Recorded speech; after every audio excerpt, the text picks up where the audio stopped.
Vamos à palavra? Qual o título da palavra? Qual o título, esposa? Me ajuda? Ora por mim aí, pô. Vai. Também não veio a palavra. Confiança no bom pastor. Confiança no bom pastor. Todos nós conhecemos o bom pastor, sim ou não?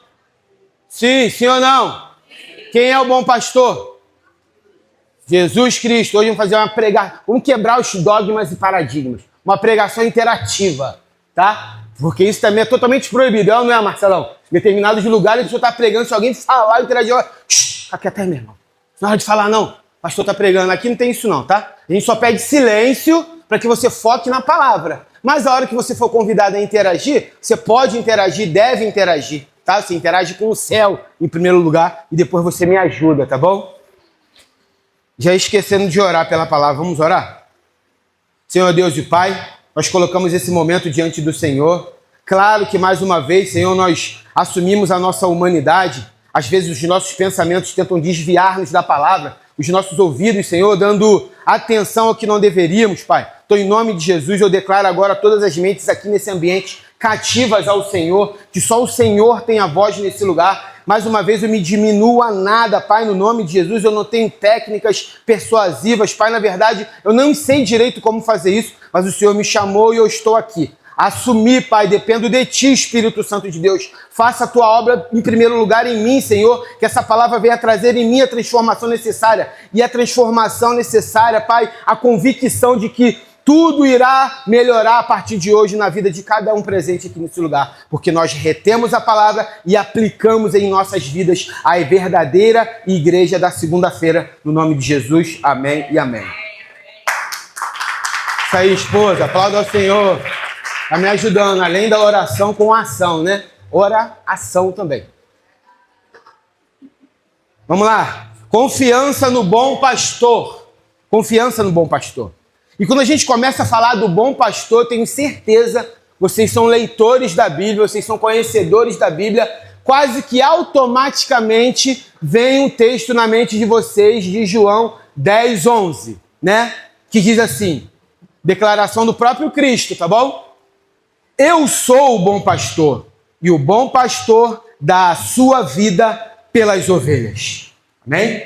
Vou repetir. Eu sou o bom pastor. O bom pastor dá a sua vida pelas ovelhas. Esse é o parâmetro, né?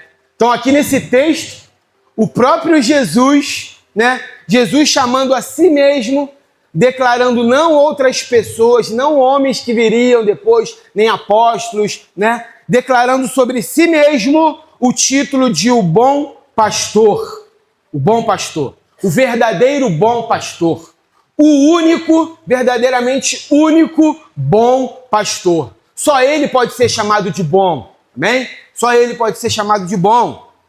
Mas, trazendo aqui um pouco da informação sobre o que eram os pastores, ou o que faziam os pastores, na qual ele faz alusão nesse momento, os pastores de ovelhas, eles passavam todo o tempo, não só a maior parte do tempo, mas verdadeiramente 100%, ou bem perto disso, o maior tempo com as suas ovelhas. A função do pastor era estar próximo das ovelhas. Todas as vezes que as ovelhas precisavam, elas sabiam com quem elas poderiam contar, porque ele abria mão do seu conforto, ele sempre abria mão da sua própria vida. Às vezes os pastores abriam mão, às vezes não. Acho que na totalidade, para exercer esse ofício, eles saíam das suas casas, né, casas propriamente ditas, protegidas, onde ficavam as suas esposas, talvez filhos, talvez outros entes, e ele tinha a obrigação de sair de casa e ficar lá no aprisco. Vocês estão comigo? Ali vivendo em tendas, né, tomando conta de perto, principalmente de madrugada. É onde as bestas, as feras atacam, né, ou atacavam nesse tempo. Então, em todo o tempo, o pastor estava ali. Ali era a vida dele. A vida dele era proteger e passar tempo com as suas ovelhas. A vida do pastor não poderia estar focado em outras questões ou outras ações, senão aquele rebanho ou aquelas ovelhas poderiam se perder, poderiam ser atacadas, e assim era a vida de um pastor, a grosso modo. Vocês estão comigo? Além disso, uma das principais funções do pastor eram nutri-las. O pastor, além de tomar conta, deveria nutrir, trazer o alimento no momento, levá-las para até o alimento no momento, conduzi-las até o pasto, trazer na hora certa para dentro do aprisco. Ele que conduzia a hora certa de sair e de entrar do aprisco. A ovelha não tinha liberdade, porque ele sabe que ela não tem a condição mínima de se proteger sozinha. Então o senso de vigilância dele era muito maior, talvez, do que todo outro tipo de animal, como cavalo, boi ou qualquer outro tipo de animais que são cuidados desse tipo, em currais, enfim. Eu acredito que a ovelha, eu não sou especialista, mas eu acredito que a ovelha deve ser muito mais sensível, muito mais frágil, muito mais fácil de ser atacada, do que qualquer outro animal de 4 patas que é cuidado por alguém. Vocês estão comigo? Então, dessa forma, fazendo tudo isso, era a forma de proteção, Porque quando a gente fala de pastoreio e proteção, a gente já imagina um porrete. Cadê o porrete? Foi embora. O taco de beisebol, o aconselhamento, foi embora.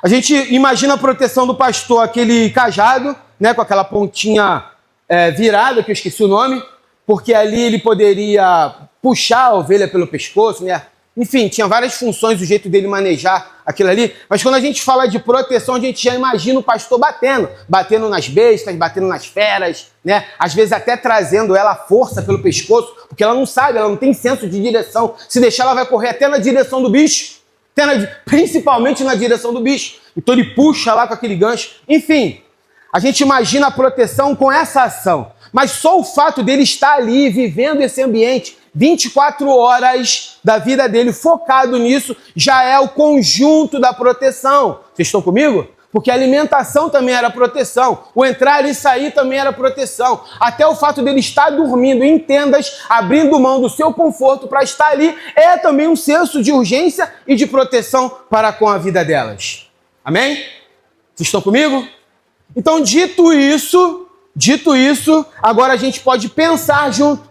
A gente pode raciocinar junto, Então eu quero fazer uma pergunta e a gente vai interagir, uma pregação interativa. Vocês estão comigo?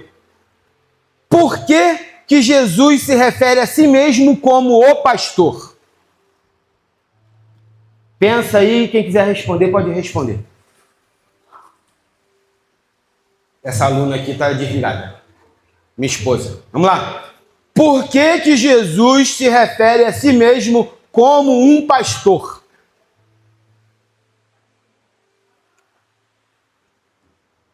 Ninguém, Dou-lhe uma, dou-lhe duas, dou-lhe três. É difícil. Hã? Não ouvi. Em falar mais alto, forte.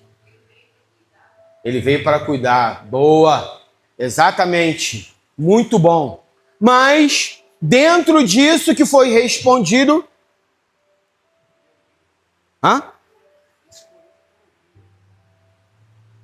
Exatamente como guia? Também. Boa. Dentro dessas duas respostas que eu consegui ouvir, e elas estão certas, há um contexto maior. E sempre quando a gente procura alguma resposta de algo de Deus, da parte de Deus, de Jesus Cristo, por que não ir até a palavra? E sabe qual é a resposta mais completa, vamos dizer assim, do que essas duas que foram dadas? Onde essas duas estão inseridas é o Salmo 23. Quem quiser abrir, pode abrir. Aí é a resposta ao porquê que Jesus se refere a si mesmo como um pastor. Salmo 23. Então agora, em nome de Jesus, aprenda a confiar no bom pastor. Estão comigo? A palavra nos ensina a confiar no bom pastor. Nesse mesmo que você veio adorar. Nesse mesmo que você veio sentar à mesa essa manhã. Aprenda a confiar no bom pastor e nunca terá falta de nada. Primeiro ponto.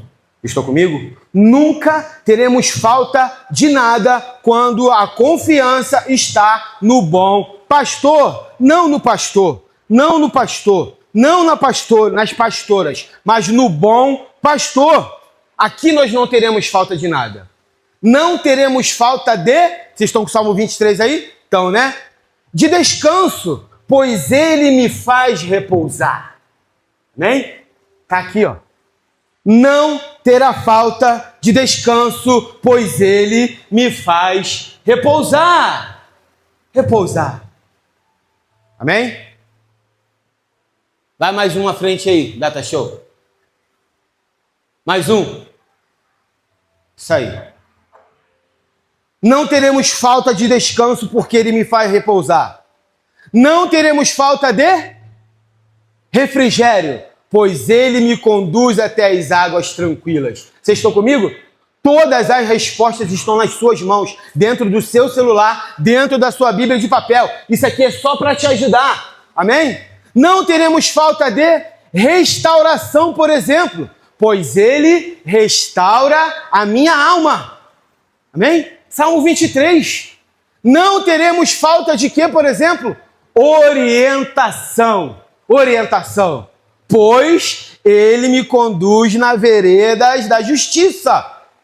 Não teremos falta de confiança. Está também no Salmo 23. Pois não temeremos o mal algum. Não teremos falta de companheirismo, porque ele está comigo. Aprenda a confiar no bom pastor. É por isso que Jesus fala sobre ele mesmo. Quem é o bom pastor? Só ele pode trazer todo esse pacote para nós. Só ele.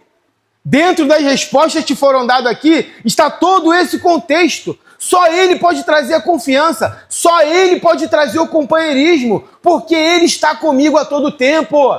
A todo tempo, assim como o pastor de ovelhas. A todo tempo. A confiança está nele. As ovelhas não sabiam olhar para lugar nenhum. Não sabiam nem como proceder. Mas elas olhavam para ele. A voz de comando era dele. O que ele fazia, elas obedeciam. Quando não obedeciam, o resultado era ruim. Era pagar com a própria morte, com uma pata, com uma ferida, talvez com agonia. O pastor, o bom pastor, também nos deixa não ter falta de nada, além do consolo. Além do consolo, pois a tua vara e o teu cajado nos consolam, sim ou não? Sim ou não? Só ele pode trazer o consolo, ninguém mais. Nunca teremos falta da provisão, por exemplo, igreja. Nunca teremos falta de provisão, porque nós poderemos com ele preparar uma mesa. Sempre vamos preparar uma mesa. Não teremos falta de alegria, pois o Salmo 23 diz que a minha taça transborda. Ele faz a minha taça transbordar. E vinho na Bíblia tem diretamente a ligação de alegria. Alegria. E nunca teremos falta de qualquer coisa nessa vida, pois a sua bondade e a sua misericórdia nos seguirão todos os dias da nossa vida. Todos os dias da nossa vida. E melhor e maior do que isso tudo, nós cantamos isso aqui em louvores. Ele não nos deixará ter falta de nada, coisa alguma na eternidade, pois habitarei na casa do Senhor para sempre. Amém. Para sempre, onde não teremos tristeza, agonia, medo, choro, nada disso. Nada disso. Isso é lindo. Isso é maravilhoso. Essa declaração do bom pastor sobre ele abre a nossa mente. A gente consegue entender verdadeiramente que a gente pode, além de poder, nós devemos confiar no bom pastor. Vocês estão comigo? Confiar no bom pastor. Então, além de confiar no bom pastor, sabendo que não teremos falta de nada, nós também devemos e precisamos confiar no bom pastor, em segundo lugar, em tempos difíceis ou em tempos mais difíceis, como queiram. É nesse momento que a nossa confiança no bom pastor é provada, é explícita, é verdadeira ou não é, existe ou não existe. O texto em Mateus 28:20 nos diz: e eu estarei sempre com vocês Até quando? De vez em quando, aos finais de semana, quando vocês estiverem na igreja, ou quando vocês estiverem fora, só de segunda a sexta, ou aos finais de semana, não, até o fim dos tempos. Até o fim dos tempos. E existe tempo mais difícil do que até o fim dos tempos? Igreja, Jesus faz essa alusão, usa o pastor ali para trazer para a gente a informação necessária do cuidado e da proteção, certo? Da veracidade de tudo, porque os pastores eram exemplos de sempre permanecerem próximos. As ovelhas sempre confiaram no pastor. A partir do momento em que nós nos tornamos seus, a partir do momento em que nós nos tornamos suas ovelhas, a partir desse momento nós iniciamos agora uma jornada especial com Deus. Vocês estão comigo? Uma jornada 100% especial com Deus. E sabe como nós podemos chamar essa jornada? Anota aí no teu caderninho aqui, ó. A jornada da confiança. A jornada da confiança. Porque dentro dos relacionamentos humanos, nós vamos talvez receber das pessoas uma certa exigência, tipo, você tem que confiar em mim, cara. Eu nunca te fiz nada contrário. Por que você não confia em mim? Eu sempre dediquei a minha vida a você. O tempo inteiro, nos teus piores e nos teus melhores momentos, eu sempre estive ali. Em todo o tempo, abri mão de tantas coisas para priorizar a sua vida ao invés da minha. Nos relacionamentos humanos, esse tipo de frase ou outras frases parecidas com essa acontece, sim ou não? Principalmente nos casamentos. Sim ou não? Então há um nível de exigência humana para com a confiança nos relacionamentos. Mas um relacionamento com Deus, um relacionamento com o nosso Criador, ele está na vertical em primeiro lugar. Ele está na vertical em primeiro lugar. E na vertical a gente entende que o Criador do universo, esse Deus na qual nós nos relacionamos, antes de nos relacionarmos na horizontal, ele não exige que nós confiamos ou confiemos nele. Muito pelo contrário, ele investe tempo e paciência para ganhar a nossa confiança. Vocês estão comigo? Nós não somos robôs, nós não somos robóticos. Muito pelo contrário, há um investimento de Deus em tempo e com muita paciência ao nosso favor, para que assim a gente possa ganhar a confiança nele. Como pode, né? Um Deus maravilhoso em todo o seu esplendor, ter esse cuidado de não exigir, de não mandar, assim como Cristo abriu mão da sua divindade para morrer a nosso favor, no nosso lugar. Homem, 100% homem, para sofrer, para que nós não precisássemos sofrer. Claro, em uma eternidade com Cristo Jesus. Não nesse tempo, não nessa era, não nesse mundo medonho. Nós estamos falando de uma eternidade, poxa. Estamos falando de uma jornada de confiança, de fé, crescendo em maturidade, recebendo da parte de Deus, sabendo o que precisa ser feito. Então, igreja, em tempos difíceis, exerça a jornada da confiança, tá bom? Porque a confiança não se constrói em tempo fácil. Sim ou não? Isso é uma verdade, pô. Isso é uma verdade. Eu vou repetir. A confiança não se constrói em tempos fáceis. A confiança se constrói em tempos difíceis. Então, os tempos difíceis existem para a gente construir algo maior e melhor a favor. Pelo Senhor. Eu nunca vi a confiança de ninguém ser conquistada em zona de conforto. Sinceramente, eu nunca vi a confiança de ninguém ser exercitada, ganhar robustez, virar uma verdade na sua vida dentro de uma zoninha de conforto. Claro que não, é sempre fora da zona de conforto, é sempre quebrando os seus limites, é sempre saindo de um lugar onde você se sentia 100% confortável, você não precisava mais nada, nem as ovelhas tinham que ficar 24 horas dentro do aprisco. Nem elas precisavam sair. A zona de conforto talvez fosse o aprisco. Eu não sei quantos anos uma ovelha sobrevive ou vive nessa terra. Mas você imagina ela passar uma vida inteira trancada dentro do aprisco e ele tendo que ir lá fora, capinar e trazer comida e jogar dentro do aprisco. Nem sempre era assim. Em determinados momentos todas deveriam sair. Vocês estão comigo? Deveriam sair. Então a zona de conforto não traz confiança para ninguém, meu irmão. Nós precisamos quebrar isso. Precisamos olhar ao macro, sair do micro, sair do mínimo. Olhar no máximo um palmo na minha frente. Vocês estão comigo? Vamos sair dessa zona de conforto, amém? Vamos viver a jornada da confiança. Vamos viver o extraordinário em tempo difícil, porque o nosso bom pastor sempre esteve conosco e nós precisamos aprender a confiar nele. Confiar nele. É só isso, a nossa parte só é essa, sabe por quê? Guarde isso aqui, ó. Nós não precisamos de um consolador dentro da nossa zona de conforto. Muito pelo contrário, nós precisamos ser consolados lá fora, meu irmão. É lá que eu preciso do Espírito Santo me consolando, porque aqui está sempre, quase tudo, sempre tudo bom. É só um filete do que é no céu, uma adoração, uma palavra, né? Acaba ali aquele espírito, nós estamos tomados, nos abraçamos. E amanhã que a gente precisa exercer? Saindo da zona de conforto.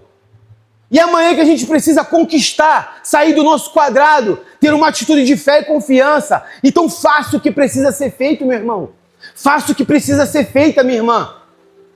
Amém? Até Jesus teve que passar por isso. Jesus precisou fazer. Jesus precisou ir na direção da cruz. Ele precisou até falar com o Senhor antes de enfrentar a cruz. Sendo Deus, ele precisou sair da sua zona de conforto. Sim ou não? Tava bom ou não tava? Do jeito que ele tava? Cavalinho, chegou lá no burrinho, todo mundo aplaudindo, tá tudo bom. Agora eu vou precisar morrer, vou precisar sofrer? Não vou precisar. É melhor voltar para lá. Então vamos mudar de cidade, vamos nos tocar em outro lugar, vamos pregar o evangelho para lá, que aqui não tá dando bom, não. Muito pelo contrário. Pai, eu não tô afim dessa parada aí, não. Afasta de mim esse cálice. Mas, se é a tua vontade, seja feita então. Até ele, nesse momento, teve que tomar uma decisão. Vocês estão comigo? Humanamente falando, como o homem teve que tomar a decisão. Enfrento ou não enfrento? Saio ou não saio? Vou ou não vou? Porque existe uma glória maior. Tá comigo? Existe uma glória maior. Mas parte da nossa intenção de sair da nossa zoninha de conforto. Do nosso lugarzinho de conforto. Amém? Precisamos sair. Precisamos muitas vezes se expor, nos expor, para viver os planos de Deus para a nossa vida. E o fato de sair da zona de conforto, tá? Eu não quero te amedrontar nem te desmotivar, não. Mas o fato de você sair da tua zona de conforto, você fica agora exposto, sim ou não? Você não está mais protegidinho ali. Você está fora, você está exposto. Muitas vezes você sofrerá ataque. Sofrerá determinadas vitórias, acontecerá determinadas derrotas, porque você saiu da sua zona de conforto. E tá tudo bem, meu irmão. Tá tudo bem. Amém? Tá tudo bem. O que eu não posso é ficar dentro do apriscozinho lá esperando minha vida acabar. Isso é muito ruim. Isso não é o que Deus quer para a nossa vida. Há uma jornada de confiança que não está dentro, está fora. Vocês estão comigo? Vocês estão comigo? Que o Espírito de Deus te mostre. Que o Espírito de Deus fale com você a partir desse momento. O que precisa ser feito para você sair dessa zona de conforto, dessa jornada de confiança e chegar ao que Deus tem para a tua vida. Amém? Então, seguindo para um terceiro ponto, aprendendo a confiar no bom pastor, ele está sempre comprometido com o nosso crescimento, pô. Sim ou não? Vocês creem nisso? Saindo de uma zona de conforto, confiando no nosso Senhor, é óbvio que ele vai estar sempre comprometido com o nosso crescimento. Essa é a vontade de Deus. E eu acho que vocês já sabem até o texto que nós vamos ler em Efésios 4:13. Fica óbvio aqui essa epístola aos Efésios, Paulo instruindo, até que todos alcancemos a unidade da fé. Todos. Não é um, nem dois, é todos. O corpo ele é homogêneo. Amém? A gente precisa crescer. A gente precisa parar de meninice. Sair daquele lugar de estagnação. Sair daquele lugar de coisas pequenas e crescer. Dar campo. Dar espaço para o Espírito de Deus fazer eu subir. Amém? Todo mundo aqui quer subir, sim ou não? Ninguém quer descer, meu irmão. Então, até que todos alcancemos a unidade de fé e do conhecimento do Filho de Deus e cheguemos aonde? Cheguemos à maturidade. Cheguemos à maturidade. Esse é o cuidado, esse é o comprometimento de Deus com o nosso crescimento. Cheguemos até a maturidade, atingindo a medida da plenitude de Cristo Jesus. Meu irmão, quando eu atinjo isso aqui, quase nada me para. Amém? Quase nada me para. Ou praticamente nada pode me parar. Porque a nossa capacidade de confiar nele está diretamente relacionada ao quanto nós crescemos. Ao quanto nós crescemos. E quanto mais eu cresço, mais eu tenho capacidade de confiar nele. Enquanto menos eu cresço, menos capacidade eu tenho de confiar nele. Aí eu preciso de palavra de afirmação. Aí eu preciso do elogio. Aí, não que isso não seja bom, é bom. Amém? Elogiar é bom. Palavra de afirmação também é muito bom. Mas a minha necessidade, a minha motivação não estão nessas coisas, pelo amor de Deus. Quando há o crescimento, a gente entende que há uma forma relacional, que o parâmetro é Deus, um relacionamento com Deus, para na horizontal fluir tudo bem. Vocês estão comigo? Como uma cruz, sempre olhem para a cruz e lembrem disso. Ó. O nível de relacionamento com Deus me leva a um crescimento e a uma maturidade que o resultado na horizontal vai ser sempre bom, nunca vai ser ruim. Quando o meu resultado relacional na horizontal é ruim, o maior indicativo que a vertical está péssimo, está pior do que o da horizontal. Vocês estão comigo? Isso é uma verdade. Quanto pior for o nosso relacionamento na horizontal, demonstra o quanto nós estamos mal na vertical. Pronto, resumido agora o que é a maturidade. O que é esse texto de Efésios 4:13? Vocês estão comigo? Espero que eu tenha conseguido me expressar bem. Então não importa quais sejam as nossas circunstâncias, nós vamos confiar sempre nele. Sempre nele. Sabe por quê? Que a gente vai confiar sempre nele, independente de qualquer circunstância? Porque está aqui, ó, guarda no teu coração. A natureza é a natureza do pastor cuidar de nós. Ele é o bom pastor. Ele é o perfeito pastor. Se ele se indica assim, e nós já entendemos dentro de todo esse contexto como é a vida de um pastor, a gente já sabe que a natureza dele é cuidar de nós. Essa é a prioridade dele. Sempre foi. Vocês estão comigo? Porque ele é perfeito. Por mais que nós, pastores terrenos, que não podemos nem se aproximar, seria uma levianidade tentar se comparar, mas por melhor que a gente possa dar aqui nessa terra, nunca vai se comparar ao bom pastor, estamos muito longe. Vamos errar sempre, mas errar tentando acertar. Vocês estão comigo? Errar tentando acertar. Nenhum homem estará aqui errar querendo errar, errar tentando errar. Aí, meu irmão, é a tua hora de você demonstrar qual é o teu nível de vertical. Porque se o teu nível vertical estiver bom, a primeira coisa que tu vai fazer é perdoar e ter a misericórdia. Porque todo dia de manhã a misericórdia se renova sobre a tua vida. Por que a misericórdia não se renova sobre a vida do teu irmão?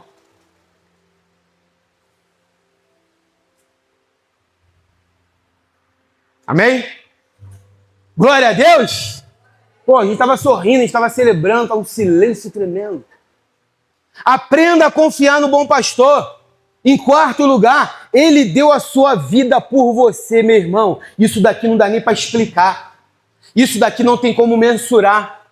Eu considero que isso daqui não tem como pregar. Eu acho que a igreja primitiva ela não pregava sobre esse assunto. Ela declarava esse assunto e o Espírito de Deus e a palavra já conduzia e já fazia a obra que precisava ser feita na vida de cada um.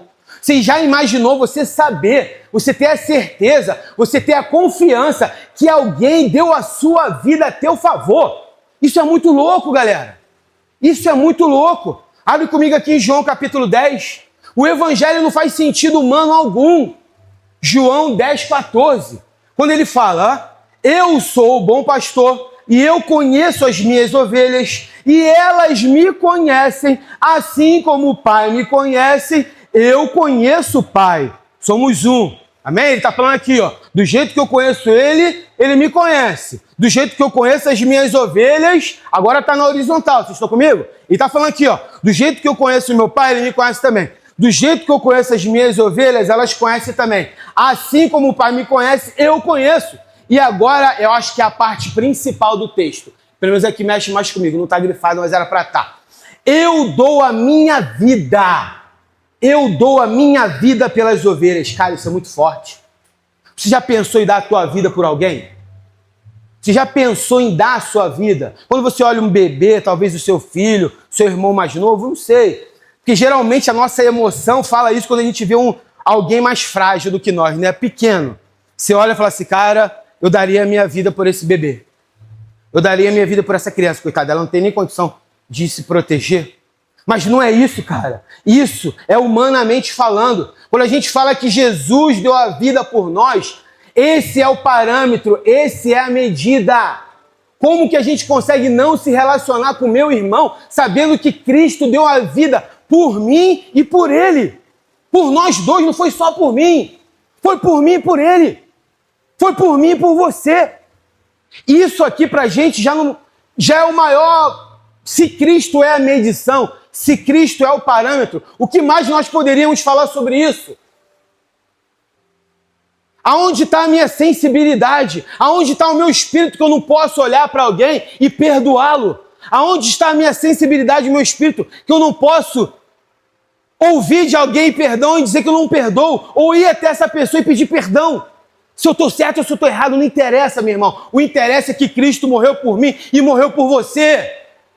Essa é a pregação da igreja primitiva. Nós colocamos todas as nossas diferenças, todas para baixo, meu irmão. Todas elas estão submetidas agora à presença do rei na mesa. O rei está na mesa, o rei está na casa, o rei é o dono da igreja. Quem sou eu para achar que o outro não tem condição de sentar comigo na mesa? Quem sou eu para achar que o outro tem uma dívida comigo? Quem sou eu? Aprenda a confiar no bom pastor. Número 5. Ele nos supre de uma forma gratuita. Não nos cobra nada. Nunca nos cobrou nada. Nada. Romanos 8,32. Olha que Paulo, cheio do Espírito de Deus, escreve a carta da igreja de Roma.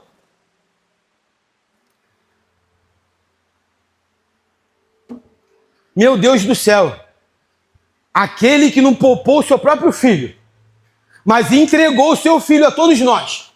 Ele não poupou o seu filho. Você olhou para a sua criancinha agora? Você lembrou da sua criancinha agora? Você falou que você talvez morreria ou morresse por ela? Aquele que não poupou o seu próprio filho, mas pega o seu filho e entrega daquele jeito que todos nós conhecemos por nós. Como não nos dará juntamente com ele e de graça, vou repetir, e de graça todas as coisas. Todas as coisas. Então não há parâmetro, igreja. Se a medição é Cristo, não há parâmetro do que Deus, não há um teto do que Deus possa nos dar. Deus pode nos dar qualquer coisa. Não há nada acima do seu Filho. Não há nada acima de Cristo Jesus. Não há limitação para o nosso Deus, desde que seja a vontade dele. Amém? Qual foi a oração de Cristo na direção da cruz? Eu não quero, pelo amor de Deus, eu não quero. Afasta de mim esse cálice. Mas calma aí, se for da tua vontade, vamos lá. É a vontade de Deus. A vontade de Deus prevalece. Amém? Nada do que você possa pensar que é bom para você e pedir para você e ficar na dúvida e achar se Deus pode ou não pode fazer isso por você. Pensa em Cristo Jesus. Pensa nesse parâmetro que nós fomos supridos através da vida, morte e ressurreição de Cristo de uma forma gratuita. Porque nenhum de nós aqui éramos merecedores disso. Nunca fomos e nunca seremos. Nunca seremos merecedores de nada, muito pelo contrário. O dia que a gente achar que a gente merece alguma coisa, é o momento que a gente retrocede. É aí que a unção se esvai. É aí que a presença de Deus se vai. É aí que as pessoas não querem nem mais ouvir você. Porque você está achando que você merece algo. Você merece, sei lá. Vamos entrar em detalhes, amém? Que o Espírito de Deus convença e fale com cada um, se há alguém aqui essa manhã que acha que é merecedor de algo. Amém? Merecedor de algo da parte de Deus. Então, meu irmão, a Bíblia diz que foi de graça. A Bíblia diz que se Deus não poupou nem Jesus, como Ele não poderia nos dar de graça todas as coisas e qualquer coisa? Em nome de Jesus, coloque diante do Senhor, cara. Coloque diante do Senhor, amém? Vocês estão comigo? Se for de Deus, Ele vai te dar. Nada é impossível para o nosso Deus. Nada, exatamente nada, nenhum sonho, nenhuma vontade, nada é impossível para Deus, desde que seja a vontade dEle. E, em sexto lugar, o louvor pode ir voltando devagar, hoje a banda está completa, né? Glória a Deus. Fizeram até umas 10 canções aí para a glória de Deus. Aprenda a confiar no bom pastor. Por quê? Isso aqui é a melhor parte. Aprender a confiar no bom pastor, por quê? Porque a sua natureza é de amor. O seu bom pastor, ele é o amor. O bom pastor, tudo que ele fez, faz e irá fazer, sempre foi amor. Sabe por quê? Porque ele é o amor.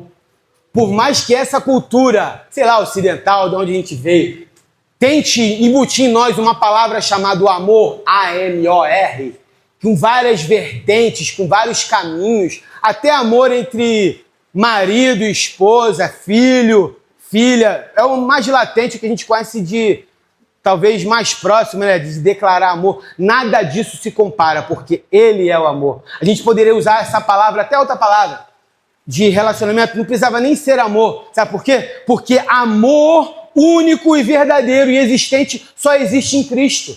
Não existe outra fonte. Não existe em outro lugar. Ele é o próprio amor. É difícil falar sobre isso, porque nós não temos como explicar sobre isso, mas nós temos como viver isso. A palavra de Deus diz o seguinte, ela é bem breve, reta e direta. 1 João, versículo 16, a segunda parte diz isso, ó. Deus é o amor. Deus, ele é o amor. Vocês estão comigo? Cada um de nós aqui é muito amado, irmão. Cada um de nós aqui é muito amada, minha irmã. E nós não somos amados uns mais e outros menos, não. Nós somos amados de uma forma igual. Amém? Então a gente precisa viver isso. A gente precisa crer nisso. E acima de tudo, a gente precisa confiar no bom pastor, porque ele é o verdadeiro amor. A nossa confiança está nesse lugar. A nossa confiança está na sua natureza como pastor. Porque ele só é o bom pastor, porque ele é o amor. Como que alguém vai pastorear se a motivação não for o amor? Consequentemente, amor por quem? Amor por Deus. Consequentemente, depois do amor de Deus, amor por quem? Amor pelas vidas. Amor pelas ovelhas. Não há outro nível de motivação. Não há nada que possa colocar de pé, suportar de pé, se não for o amor. A palavra de Deus diz isso, não vale de nada, não faça nada, pode até morrer queimado.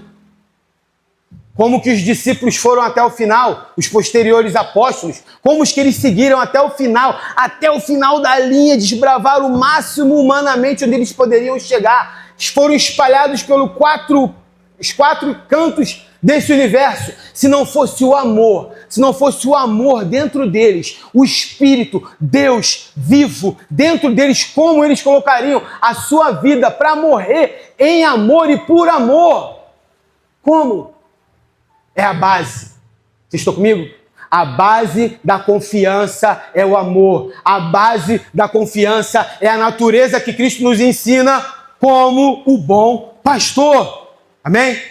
O pastor nos ama. O pastor nos ama. Nossa confiança está no fato de a gente sabe que só ele poderia ter feito o que ele fez. Deus nos deu Jesus. Então, se Deus nos deu Jesus, fica claro para mim e para você, guardado no nosso coração. Não há absolutamente nada que Ele não faça por nós. Tudo Ele pode fazer. Tudo. Creia, confie, saia da tua zona de conforto, obedeça, que Ele pode fazer. Ele pode fazer. Nossa confiança não está nele como um ser que resolve todos os nossos problemas da forma que a gente quer, quando e como nós queremos. Não é isso. Mas a gente sabe que o pastor, assim como o pastor de ovelhas de ofício, esse pastor sempre cuidou e sempre cuidará de nós. Amém? Vocês estão comigo? Então vamos ficar de pé.